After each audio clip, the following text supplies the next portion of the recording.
the highlights today, the 17th of October 2025, Rivers State Council to set up 6-member committee for establishment of computer-based centers, ICT laboratories across 3 senatorial districts. Academic Staff Union of Universities called on federal government to improve funding for public institutions to end strikes. And National Drug Law and Enforcement Agency urges collaboration to fight against drugs through trust. Good afternoon and thank you for joining us on the news at 3. I am Kubele Sheets. Yeah.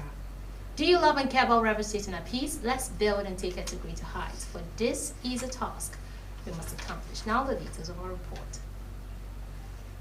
The Rivers State Executive Council has approved the cancellation of the 134 billion naira contract earlier awarded to the Chinese Civil Engineering Construction Company for the renovation and furnishing of the Rivers State Secretariat complex. The council has also directed the company to refund the 20 billion naira mobilization payment already made to it. The decision was taken during today's Executive Council meeting, presided over by Governor Simini Alai Fubara at Government House in Port Harcourt. Tamno Barabi Bulubo has the story.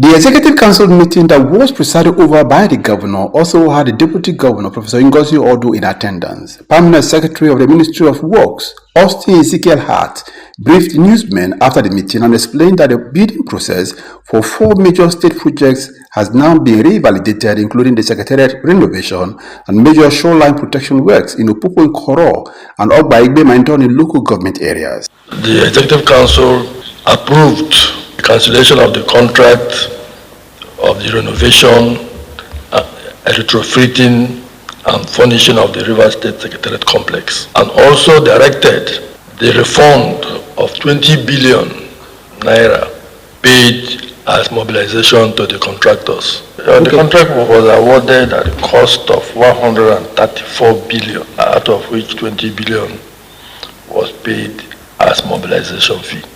And the company is China Civil Engineering Construction Corporation, CCECC. In education, the council also approved the setup of 6-member committee to draw up plans for the establishment of computer-based test centers and ICT laboratories across the 3 senatorial districts. Permanent Secretary, Ministry of Education, Aziba Olanare Uzoma Mugu, said the move will prepare Rivers youth for the federal government 2026 digital examination directives.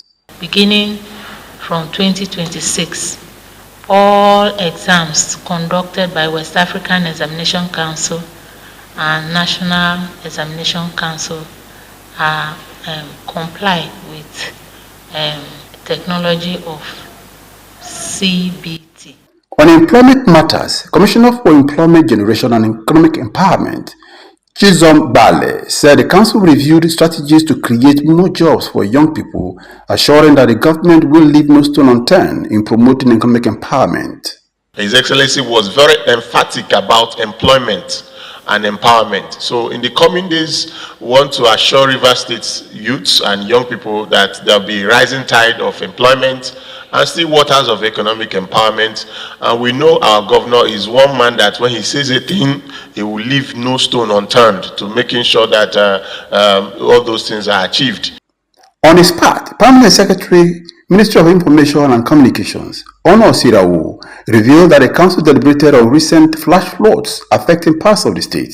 He said immediate media actions have been ordered and urged residents to stop dumping refuse into drains to avoid further blockages. Council asks that Rivers people should desist. They should assist government by stopping the process of throwing drains and blocking waterways. That's part of our problem. But council has directed immediate action should be taken to alleviate that problem. Sirawu reaffirmed that Governor Fubara remains committed to accelerating development and ensuring Rivers State regains its pride of place in Nigeria. Tamuno Barabi, Iblubo, Rstv News.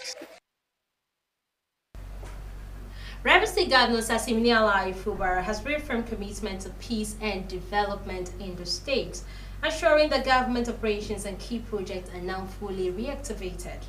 Governor Fubara gave the assurance at the meeting with traditional rulers at Banquet Hall of Government House in Port Harcourt. Again, Tamnobara Bibulubo completes the story. This is the first meeting Governor Fubara is having with traditional rulers after the emergency administration. Governor Fubara said every sector of governance has been activated, with work started on the Port Harcourt Ring Road and contractors handling other projects, including hospitals, returning to site. The governor emphasized that the welfare and interests of Rivers people remain central to every government decision. He called on traditional rulers to sustain peace and support government initiatives in their various domains. But the most important is we are appealing that we need more peace. And who are the people that will institute this peace? It is the traditional rulers. We know we might have some issues with the political class, but it becomes complicated when the traditional institutions are at loggerhead. So I want to appeal to you, please. You want us to succeed, ensure that you maintain peace. We'll continue to do what we have promised you that we'll do to uplift Rivers State, to make sure that we are not left behind. In the Committee of States, that Rivers State is counted among the organized, the developed, and above all, a peace-loving state. Chairman of the State Council of Traditional Rulers, Eze Chike Nwolumodu, thanked the governor for his courage and maturity during the recent emergency period, describing his return as divine. Tamunobarabi Iblubo, Rstv News. Chairman of the Rivers State Local Government Service Commission, Sir Israel Amadi, has reaffirmed the Commission's commitment to eliminating ghost workers from the state's local government system through a comprehensive online and physical biometric verification exercise. Sir Amadi made this known during an interview with newsmen in his office in Port Harcourt, explaining that the ongoing verification exercise is designed to ensure that only genuine and duly employed staff remain on the payroll of local government councils.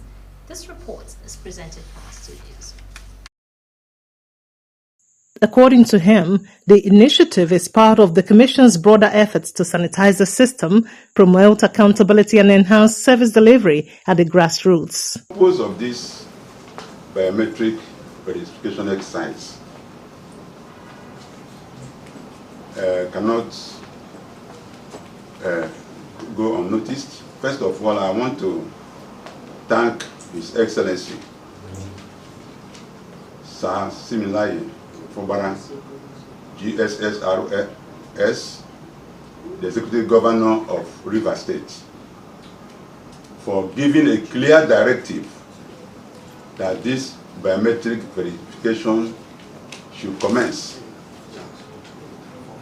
The purposes are many. Number one is that the government wants to establish the actual number of staff in the local government areas and the commission. We have been hearing of ghost names. We don't know whether it exists or not. This exercise will clearly inform the government whether there are ghost workers, because he further disclosed that adequate security measures have been put in place across all local government areas to guarantee a hitch-free and transparent exercise, assuring workers and stakeholders of the Commission's commitment to fairness and due process. Sir Amadi also took the opportunity to express gratitude to Governor Siminalayi Fubara for the trust and confidence reposed in him and his team to deliver on the mandate of the Commission. We are going to the local government areas where the workforce are domiciled. The Commission and the executive chairman of all the local government areas, people will be mobilized. Logistics will be provided both at the local government level to ensure that this exercise succeeds. The verification exercise, which is being conducted both online and physically, is expected to strengthen the integrity of the state's local government workforce and ensure optimal utilization of resources for development at the grassroots. Advice is that they should key in to this exercise. The government has committed funds to it. It will be to their own advantage to key in, to go and participate. Because if you don't participate, it means you have already made yourself a ghost worker.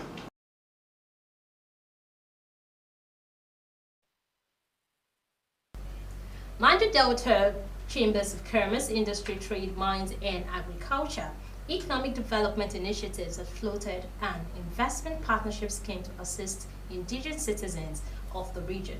The ceremony held at its headquarters in Port Harcourt aims to boost the Niger Delta economy and attract investments, support entrepreneurship, and promote industrial growth. Melvin Jackson reports that the scheme aligns with the region's development goals as well as initiatives of the Niger Delta Development Commission on Job Creation. This report.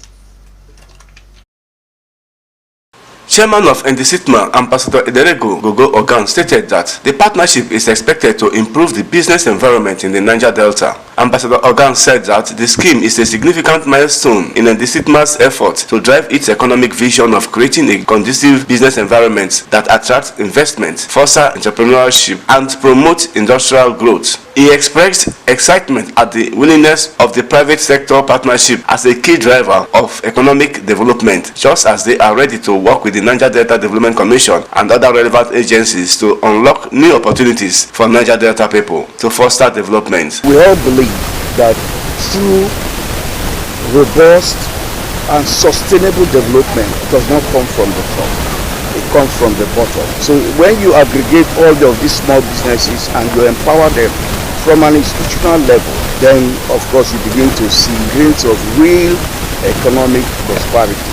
And that's what we intend to do with the Niger Delta. The Director of Commercial and Industrial Development in the Niger Delta Development Commission, Lina Okara, said the event marks a significant milestone and the investment partnership scheme flagged off by NDCITMA is a strategic initiative that aligns with the NDDC's vision of promoting economic development and improving the quality of life of the people of the region. She commended the Niger Delta Chamber of Commerce, Industry, Trade, Mines and Agriculture for identifying and promoting investment opportunities in the region, adding that the partnership will not only attract investment but also create jobs, stimulate entrepreneurship and enhance the overall economic landscape of the Niger Delta. It has been a challenge, but the NDCITMA was created 2 years ago. We have seen that this is the best step forward and the best foot forward of NDDC. We are making a difference in the lives of people. Now you see people have opportunities to get small loans, the nano businesses. You have those who are up to the medium scale getting quite a lump sum to be able to grow their businesses because of the investment of NDCITMA in partnership with NDDC. River State Manager of SMEDA, the Chairman Nasne, and others as well as beneficiaries recount the gains of the initiative. You won't seek for fun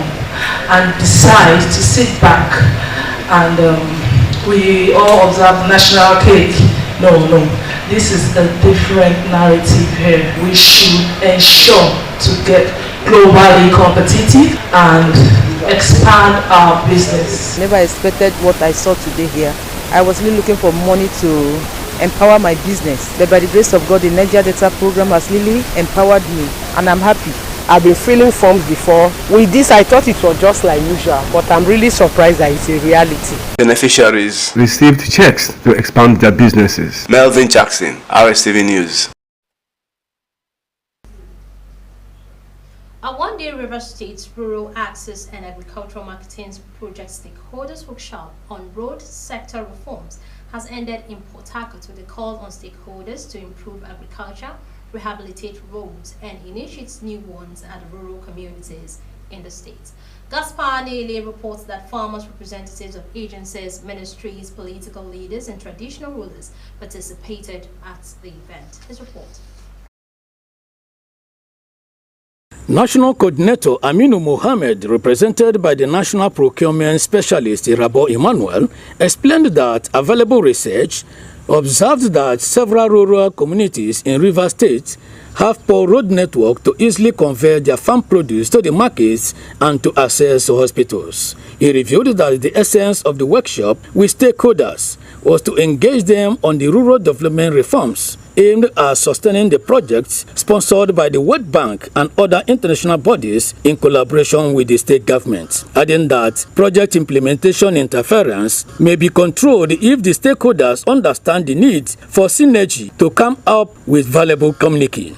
The national coordinator, however, appealed to the state government and House of Assembly to implement the outcome of the workshop using public hearing to achieve the dreams of the project. We are bringing both the government sectors and the private sector so that everybody will sit at the round table, will all know our roles and responsibilities. And I think this will go a long way to actually reduce the interference that may come up. Speaking on the theme of the workshop, Stakeholders Consultative Workshop on Road Sector Reforms, the State Project Coordinator of RAMS, Joshua Bako, and the paper presenter, who is also the consultant of the international community, Graham Smith, said there is need for stakeholders' collaboration to form a board aimed at sustaining the projects, adding that the project is to rehabilitate the existing roads and to open up the new ones where necessary. According to Graham Smith, Class A is federal roads, Class B, state, and Classes C and D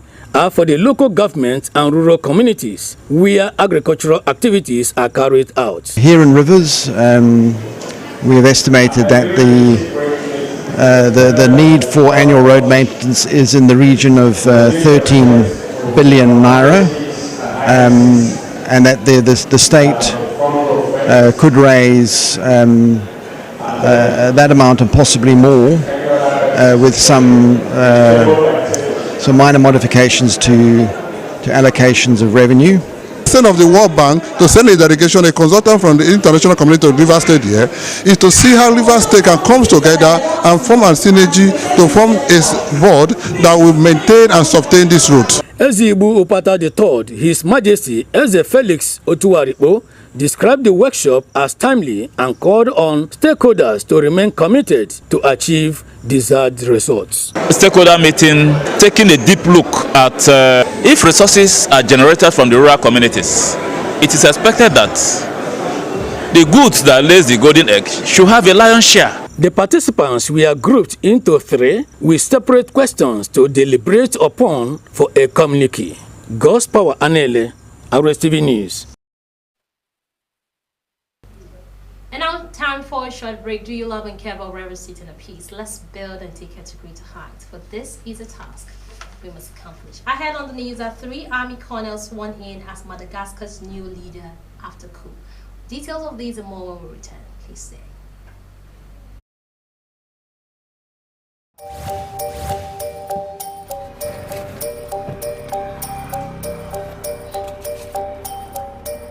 I just want your papers, please. Sir.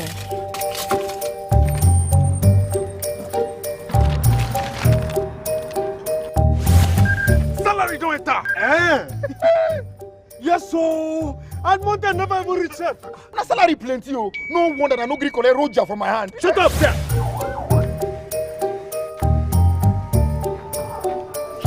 I'm here to bail my younger brother.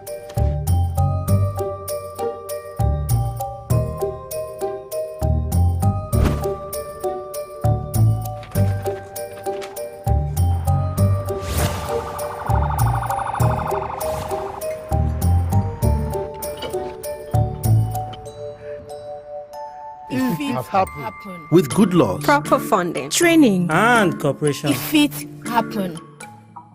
This is Rstv World News. We bring you world-class news, accurate, first-hand, entertaining, balanced analysis. Rstv, Channel 22 Port Harcourt.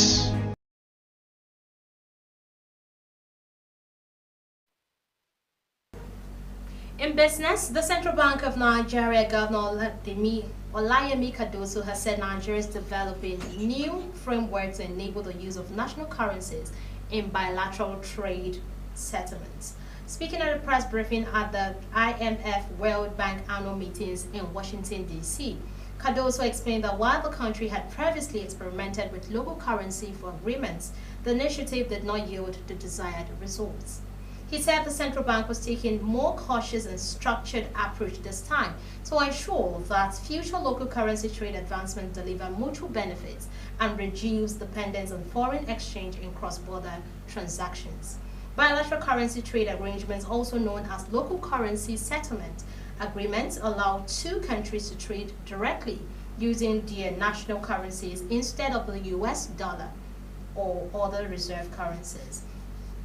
Nigeria has experimented with bilateral currency deals before, most notably with China, through the 2018 currency swap agreement signed between the Central Bank of Nigeria and the People's Bank of China.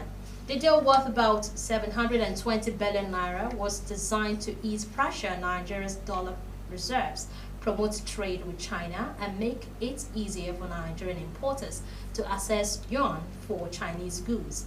Despite this, a new bilateral currency swap agreement was agreed in December 2024 between Nigeria and China.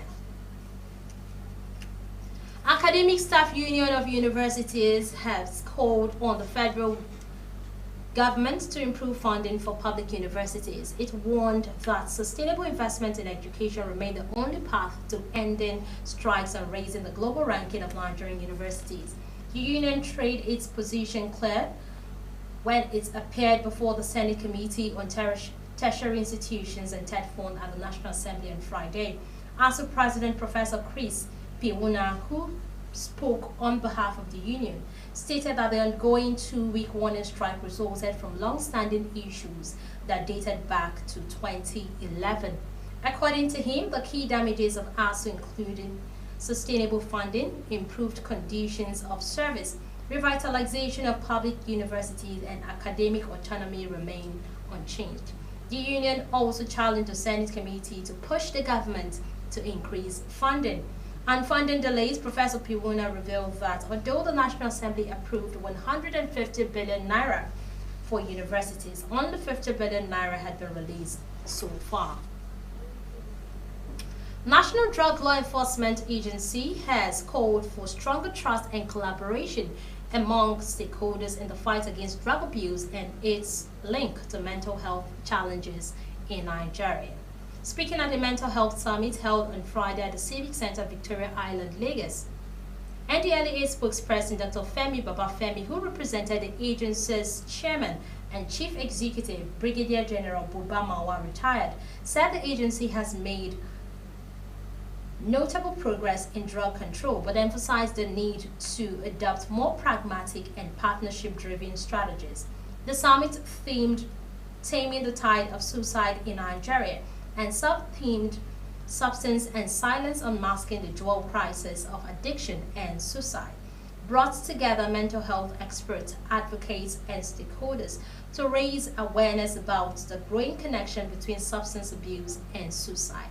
Recent statistics show that suicide is now the second leading cause of death among Nigerian youth aged 15 to 29, while over 150,000 Nigerians require mental health and psychosocial support annually due to suicide-related trauma.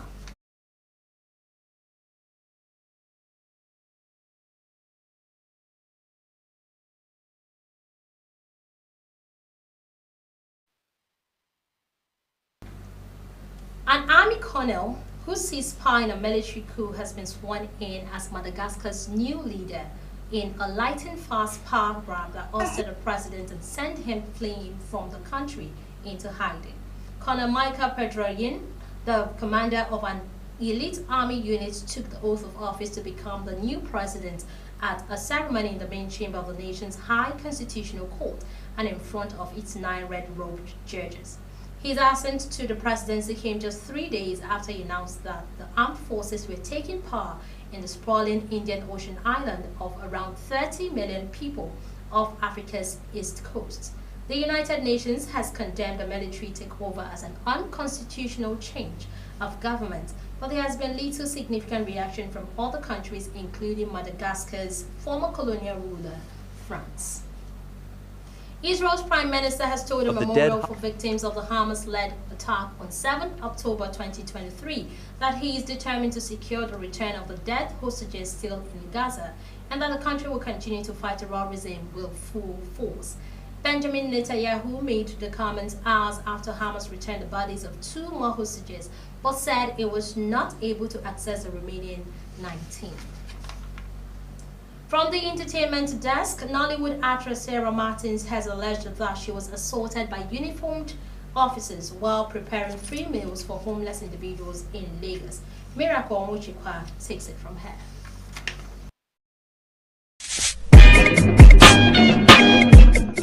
The actress took to Instagram to share her experience, revealing that while in the middle of her community outreach, officers believed to be from the Kick Against Indiscipline KAI task force confronted her. According to Sarah, the officers harassed her, seized her cooking equipment and food supplies, and disrupted the charitable exercise. She also posted a video showing her injured hand, expressing pain and disbelief over what she described as an unprovoked attack. In her post, the actress emphasized that her outreach was purely an act of kindness aimed at supporting people in need. She further called on relevant authorities to investigate the incident and ensure justice is served, stressing that her intentions were only to help the homeless and promote goodwill in the community. Nigerian singer Effioma Ekuma, popularly known as Good Girl, has opened up about her regrets, family pressure, and following her passion. The early Momo crooner stated that she doesn't regret not completing her education, stressing that she was forced to write JAMB. She, however, said she regretted going to school and wished she had come from home earlier to pursue her music career. The singer revealed that her father disowned her at some point and evicted her when she informed him she wasn't interested in furthering her education. Good Girl said her family later reconciled with her after she started making waves as a musician. Glasgow-based Nigerian-born composer Adekunle Taiwo Emmanuel, aka Emas, is gradually becoming an international star. Thanks to his unique genre, defined sounds, fuses traditional genres, rhymes, ambient electronic, and jazz improvisation into a genuine distinct appeal. With a growing international profile, Emas is fast becoming a vital choice on the music scene. In the world of sports, the Brazilian football icon Zico has made his choice of who is the greatest of all times in African football. Faith Metusela takes us from there. According to Zico, former Super Eagles midfield and captain Austin J.G. Okocha occupies that position. He said this when he appeared on John Obemiki, one podcast on Thursday. The Brazilian league said he admired Okocha's style of football, which he described as fantastic. He said that Okocha's creativity and feeling made him stand out among his peers. Speaking to Mickey about the best African players he has ever seen, Zico said, "I like Okocha, a fantastic player. Number 10 Okocha, a 2 fantastic George Well Dragoba."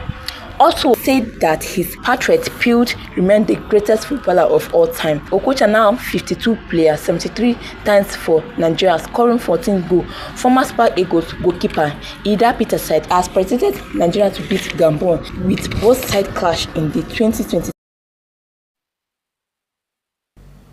Do you love and care about Rivers State and a peace? Let's build and take it to greater heights. But this is a task we must accomplish. And that's it on the news at 3. Join us for more reports at 7:30 p.m. I am Billy.